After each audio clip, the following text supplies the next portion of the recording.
नमस्कार, मैं सूरज शर्मा और आप देख रहे हैं आपका अपना तेजी से बढ़ता न्यूज चैनल जेडीपी न्यूज। और आज हम एक विशेष बातचीत को लेकर जुड़े हैं, एक विशेष मेहमान के साथ। आज हम जुड़े हैं श्री अमित जी पंचारिया, जो कि बीकानेर से भाजपा के युवा नेता है और बीकानेर में अपने कार्यों को लेकर, भाजपा की रणनीतियों को लेकर काफी सक्रिय रहते हैं। हाल ही में इन्होंने बीकानेर के सांसद और भाजपा के बड़े नेताओं में से एक अर्जुन राम जी से मुलाकात की है और अपने क्षेत्र में काफी चर्चाओं में है। आइए इनसे बातचीत करते हैं। तो सर, मेरा सबसे पहला सवाल रहेगा कि जो अभी ऑपरेशन सिंदूर हुआ था उसको लेकर आप क्या कहना चाहोगे? देखिए, पहले तो बहुत बहुत धन्यवाद आपका सूरज जी। ऑपरेशन सिंदूर हम देश के लिए, पूरे देशवासियों के लिए बहुत गर्व का विषय है कि हमारे बेकसूर लोगों को आतंकवादियों ने धर्म पूछकर मारा और हमारे देश की आर्मी ने और सरकार ने उनको करारा जवाब दिया है। और उन्होंने धर्म पूछकर मारा था और हमने आतंकवादियों को उनके कर्म पूछकर मारा है, तो उनको जैसी करने की उनको सजा मिली है। पूरा भारत सरकार के साथ खड़ा था, इंडियन आर्मी के साथ खड़ा था और आर्मी ने उनको बहुत अच्छा और शानदार जवाब दिया पाकिस्तान को। और पाकिस्तान के साथ उसने याद रखेगी कि हिंदुस्तान की तरफ आंख उठाना भी उनके लिए बहुत मुश्किल हो जाएगा। आप भाजपा और आरएसएस में काफी सक्रिय रहते हैं, इसको लेकर आपको किसने प्रेरित किया है? देखिए, भाजपा में तो जब मैं 10th की पढ़ाई कर रहा था समथिंग 2005-6 में, उस टाइम अटल जी को हम देखते थे। Black and white TV, Doordarshan का चैनल होता था। अटल जी की बातें सुनते थे, उनके भाषण सुनते थे। अटल जी को देखकर बीजेपी के लिए मैं प्रेरित हुआ था। और उसके बाद बात संघ की करते हैं तो संघ, बचपन से मैं संघ से जुड़ा हुआ था। हमारे मोहल्ले में संघ की शाखाएं लगती थी, तो उसमें भी मैं जाता था। और लगातार जो पृष्ठभूमि है, जो विचारधारा है, हमारी वहीं से आई है। क्योंकि देश का सबसे बड़ा, विश्व का सबसे बड़ा जो संगठन राष्ट्रवाद के लिए काम कर रहा है और हिंदुस्तान को मजबूत करने के लिए 1925 से जो संगठन काम कर रहा है, उस संगठन का एक जो विचारधारा है, उस विचारधारा के आधार पर हमने उसमें काम किया है। और बीजेपी में मैं लगातार 2007 से युवा मोर्चा से मैंने प्रारंभ किया था और लगातार आज तक मैं पार्टी में काम कर रहा हूँ। पार्टी ने मेरे को अनेक दायित्व दिए। मेरे परिवार में कोई भी राजनीतिक बैकग्राउंड नहीं है। वैसे कहा जाए तो मेरा कोई राजनीति में गॉडफादर नहीं। राजनीति मैंने खुद शुरू की है और जब जब समय मिला, पढ़ाई भी जारी रही, व्यापार भी जारी रहा, छोटे मोटे काम भी थे। सामान्य परिवार से आता हूँ मैं। वैसे मेरे पिताजी छोटे ठेकेदार थे। वहां से समय निकालना, राजनीति के लिए, एक विचारधारा के लिए काम करना हमारे लिए बहुत बड़ा एक अवसर था, जिसको हमने आज तक लगातार मैं करता आ रहा हूँ। पार्टी ने जो भी जहां जहां की मेरे को जिम्मेदारी दी, उस जिम्मेदारी को मैं आज तक निभाता रहा हूँ और संगठन के लिए निश्चित तौर पर निरंतरता मेरी जारी रही। जैसा कि आपने बताया कि आप धरातल से उठकर अपनी सेवाएं भारतीय जनता पार्टी के लिए दे चुके हैं। मेरे सुनने में आया है कि आप मुख्यमंत्री भजन लाल शर्मा जी के साथ भी काम कर चुके हैं।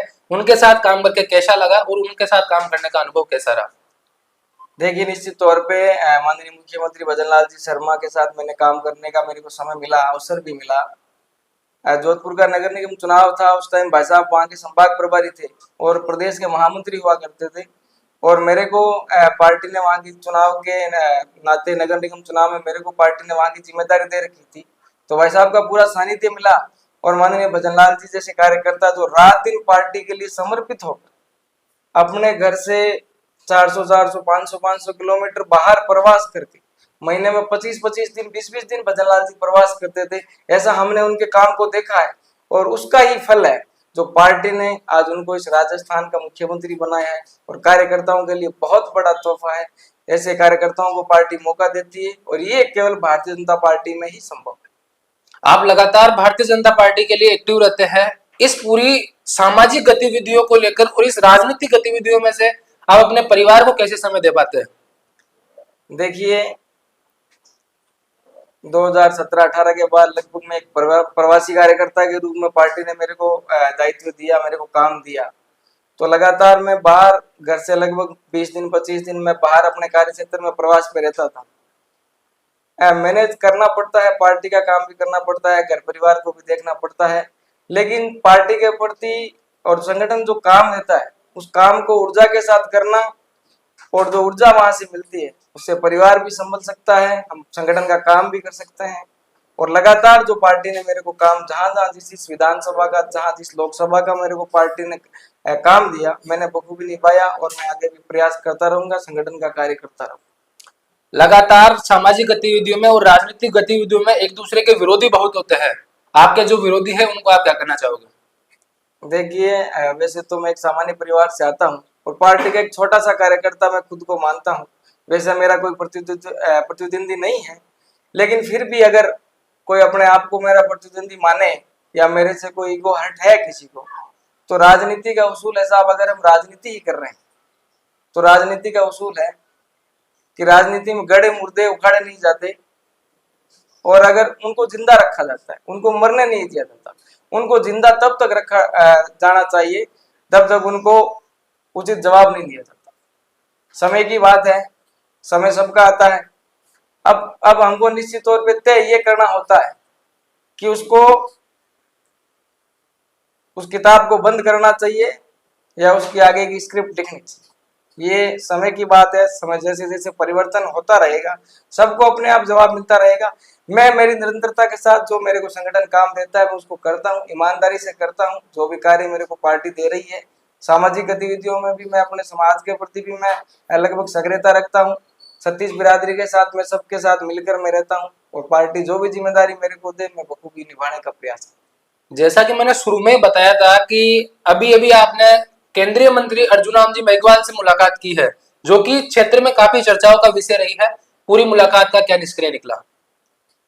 हाँ, मैं मंगलवार को माननीय हमारे देश के कानून मंत्री और हमारे बीकानेर के लोकप्रिय सांसद अर्जुन राम जी मेघवाल से मेरी मुलाकात हुई दिल्ली में, और बहुत ही अनूठी हमारी मुलाकात रही। माननीय मंत्री जी बहुत ही सरल और सजग स्वभाव के व्यक्ति हैं। लगातार बीकानेर से वो चौथी पांचवी बार सांसद हैं और बीकानेर के लिए उन्होंने बहुत सारा काम किया है। विकास कार्यों की लंबी फेयर लिस्ट है। तो अर्जुन राम जी से मिलकर एक ऊर्जा मिलती है, एक नए छोटे कार्यकर्ताओं को उनसे मिलना बहुत बड़ी बात है। तो आने वाले समय में क्षेत्र में कौन कौन से नए विकास कार्य होने जा रहे हैं? देखिए, हमारे बीकानेर लोकसभा क्षेत्र में या हमारा नोखा विधानसभा क्षेत्र की बात करें तो लगातार जो सरकार की योजनाएं हैं, निश्चित तौर पे बदनलाल जी की सरकार है, प्रत्येक योजनाएं धरातल पे उतर रही है। निश्चित तौर पे जो काम माननीय केंद्र सरकार मोदी जी की जो सरकार है, उनकी जन कल्याणकारी योजनाएं धरातल तक पहुंच रही है।